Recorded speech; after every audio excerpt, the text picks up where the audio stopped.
जय श्री राम दोस्तों, सत्य सनातन जय की जय। तो जैसे मैं आपको 9 नाथों की सीरीज सुना रहा हूँ, तो उसमें से 2 नाथों के मैंने आपको बता चुका हूँ। गुरु गोरखनाथ के बारे में मैं आपको विस्तार से बता चुका हूँ। उसके बाद जलंधर नाथ के बारे में मैं आपको विस्तार में बता चुका हूँ। और उसके बाद अब जो बारी है वो कनफानाथ जी की है। तो अब मैं आपको कनफानाथ जी की है जो स्टोरी है, जो कहानी है, वो सुनाने जा रहा हूँ। कनफानाथ जो है ये प्रसिद्ध ब्राह्मण प्रबुद्ध जो प्रबुद्ध नारायण के अवतार है। तो एक बार की बात है, जो ब्रह्मा जी अपनी परम सुंदरी बेटी को देखकर कामरुचित हो गए। और ये सरस्वती को जब पता चला तो सरस्वती अपनी सत्यता बचाने के लिए वह दौड़ने लगी और उनका पीछा करते हुए ब्रह्मदेव का जो है वज्रपात हो गया। और तेज वायु चलने के कारण कुछ बूंदें हिमाचल में वन में स्थित एक हाथी के कान में जा गई और उसके कान द्वारा वह हाथी के उदर में जा पहुंची। और हाथी के उदर में जब वह वैरे पहुंचा तो उसने गर्भ धारण कर लिया और उसी गर्भ में प्रबुद्ध नारायण ने प्रवेश कर लिया। धीरे धीरे 16 वर्ष व्यतीत हो गए। भगवान शिव ने यह बात विस्तार कर उसके पेट में स्थित प्रबुद्ध नारायण को बाहर प्रकट करो। तो यह सुनकर अग्निदेव ने कहा, हे भगवान, लेकिन जलंधर नाथ को इस हाथी के रहने का स्थान किस पर कर पाता। तब शिव जी ने कहा कि मैं तुम्हें और जलंधर को उस स्थान पर ले चलता हूँ, वहाँ वह हाथी रहता है। ये कहकर शिव जी अग्निदेव और जलंधर नाथ को उस स्थान में ले गए, यहाँ हाथी रहता था। शिव जी ने दूर से ही इशारा करते हुए कहा कि जलंधर, तुम देखो, काले पर्वत के समान वह मतवाला हाथी वहाँ पर बैठा है। अब तुम वहाँ जाकर अपनी जो विद्या से हाथी को वश में करके उसे उधर में स्थित प्रबुद्ध नारायण को बाहर निकालो और यहाँ ले आओ। तब तक हम दोनों यहाँ बैठकर तुम्हारी प्रतीक्षा करते हैं। यह कहकर शिव जी अग्निदेव के साथ वहाँ एक पेड़ के नीचे बैठ गए। जब जलंधर नाथ उस हाथी के पास पहुंचे तो वह उन पर क्रोधित होकर उन्हें मारने के लिए झपटा, परंतु तभी जलंधर नाथ ने स्पर्शात मंत्र द्वारा अभिमंत्रित भस्म का प्रयोग करते हुए उस हाथी को भस्मित कर दिया और उसके द्वारा उसकी हिलने डुलने की शक्ति रुक गई। तब पश्चात जलंधर नाथ ने मुनास्त्र का प्रयोग करके हाथी के स्वभाव में परिवर्तन कर दिया। अंत हाथी वहाँ खड़ा रह गया। तब हाथी को निश्चित खड़ा देखकर जलंधर नाथ उसके पास गए और कान के पास मुंह लेकर करते हुए कहने लगे, हे प्रबुद्ध नारायण, अब आपके प्रकट होने का समय आ गया। अंत आप इस हाथी के उदर से बाहर आ जाए। यह सुनकर हाथी के उदर में स्थित प्रबुद्ध नारायण ने उत्तर दिया, मैं इस हाथी के अंदर से बैठकर इसके कान में पहुंच रहा हूँ। कृपा आप मुझे वहां से निकाल लेना। क्षण भर में ही प्रबुद्ध नारायण हाथी के उदर से उठकर उसके कान की तरफ आ गया और जलंधर नाथ ने उन्हें कान से बाहर निकाल लिया। उस समय उनकी आयु 16 वर्ष तक थी।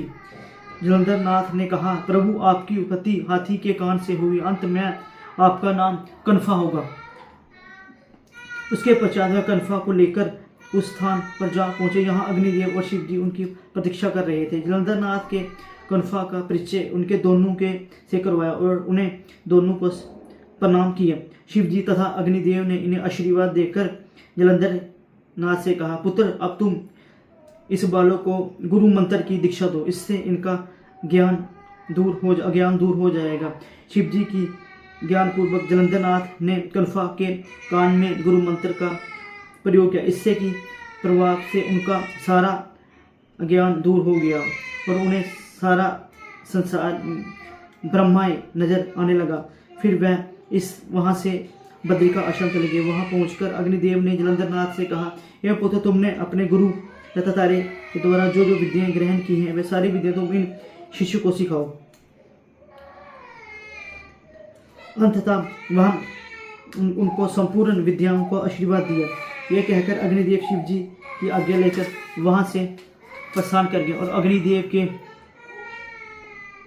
वहां से जाते जलंधर नाथ ने कनफा नाथ को आजीवन और विद्या शिक्षा और विद्याओं में परपर कर दिया और कनफा भी कुछ ही दिनों में समस्त विद्याओं को जान चुका था। तब जलंधर नाथ ने कनफा को संपूर्ण विद्याओं का आशीर्वाद दिलवाकर निश्चित किया। तो इस पार्ट में मैंने आपको बताया जो कनफा नाथ है उनकी उत्पत्ति कैसे हुई। एक बार की बात है, जो ब्रह्मदेव थे वो अपनी जो अति सुंदरी उनकी बेटी थी उनको देश के कामृत उनकी कामृति की जो भावना थी वो जागी। तो जब ये बात उनकी बेटी सरस्वती को पता चली तो वो अपना अपनी जो पवित्रता बचाने के लिए जंगल की तरफ दौड़ती रही और ब्रह्मदेव उनके पीछे दौड़ने लगे। और दौड़ते ही समय ब्रह्मदेव का जो है वज्रपात हो गया। तो उस समय जो हवा थी, वायु थी, वो तेज चल रही थी। तो तेज वायु के कारण जो उनका वैर है वो जाके एक हाथी के कान में गिरा और कान से वो हाथी की ओजरी में जा गिरा और उससे वो जो हाथी है वो गर्भवती हो गई। तो ये बात जो है जो हमें जहाँ से मैंने आपको बताया कि जलंधर नाथ और दत्तात्रेय जो है वो जो अग्निदेव और जो जलंधर नाथ जो है वो शिव जी भगवान के पास 3 दिन के लिए। तो ये जो कहानी है, ये जो शिव जी हैं, ये जो है वो जलंधर नाथ को सुना रहे हैं। तो ठीक है, तो जलंधर नाथ ने तो शिव जी भगवान ने अंत में जलंधर नाथ से कहा कि तुम्हें जाके उस हाथी को जाना है और उसको आशीर्वाद देना है और जो बच्चा है उसके गर्भ में बच्चा पल रहा है उसको बाहर प्रकट करना है, क्योंकि वो जो है बुद्ध नारायण का अवतार है। तो ये बात कह के उन्होंने हाथ जोड़े और कहा कि मुझे कैसे पता चलेगा कि ये कौन सा हाथी है। अब ये बात सुनकर शिव बोलेगा शिव शंकर कि मैं और अग्निदेव तुम्हारे साथ चलते हैं और तुम्हें मैं वो हाथी उस जगह पे ले जाता हूँ, बताता हूँ वो हाथी कौन सा है। तब जो है अग्निदेव और शिव जी हैं एक पेड़ के पास बैठ गए और शिव जी को इशारे में कहा कि ये हाथी ये वो ही है। तो जब वो है जलंधर नाथ उस हाथी के पास पहुंचे तो वो हाथी जो है वो उन्हें मारने के लिए दौड़ा।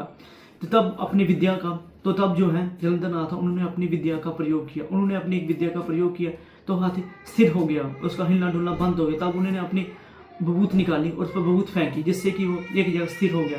तो उन्होंने उसके कान में बोला कि ए बुद्ध नारायण, अब आपके प्रकट होने का समय जो है वो आ गया है। तो तब अंदर से आवाज़ आई कि हे जलंधर नाथ जी, मैं ऐसे बाहर नहीं आ सकता, मैं उनके कान के द्वारा ही बाहर आ सकता हूँ, आप कृपा करें मुझे वहाँ से ले लें। तो जब वो कान से निकले तो उनकी आयु 16 वर्ष होगी, क्योंकि मैंने आपको जैसे बताया कि उसके कान में गर्भवती हुए 16 वर्ष बीत चुके थे।